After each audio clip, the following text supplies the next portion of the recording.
In today's video, I'm going to teach you how to update the intro of your Renderforest project. First, open your browser and head over to www.renderforest.com. Once the page loads, log into your account so you can access your existing work. After logging in, you'll land on the home page. Look to the left-hand panel and click on Projects. This opens your personal library of creations, making it easy to pick up where you left off. From your list of projects, select the one you want to modify. When it opens, you'll see the storyboard view, which displays all the scenes in order. Locate the very first scene, labeled Intro, and click on it.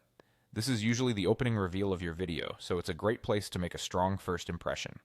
To update the text in this intro, click directly on the text element within the scene. A text field will appear, allowing you to type your new message. Keep it concise and impactful. Short phrases typically look best in intro animations. If the template has character limits, aim to stay within them to avoid awkward wrapping or cutoffs. Take a moment to double-check spelling and capitalization to keep everything polished. If your chosen intro includes a logo placeholder, click on the image or logo option. Then select Upload and choose your logo file from your computer. For the cleanest results, a high-resolution PNG with a transparent background works best.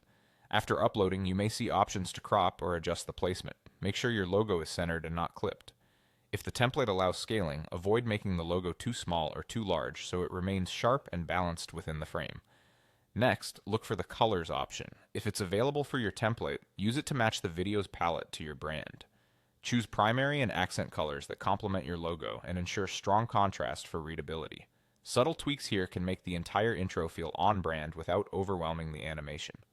When your text, logo, and colors are set, click Preview to see how everything comes together. The preview will render a quick version of your intro so you can check timing, legibility, and overall look. Watch it through and make note of any details that need adjusting. If something doesn't feel right, simply return to the scene, refine your text, logo placement, or colors, and preview again until it looks just the way you want. That's it, your intro is updated and ready to shine at the start of your project.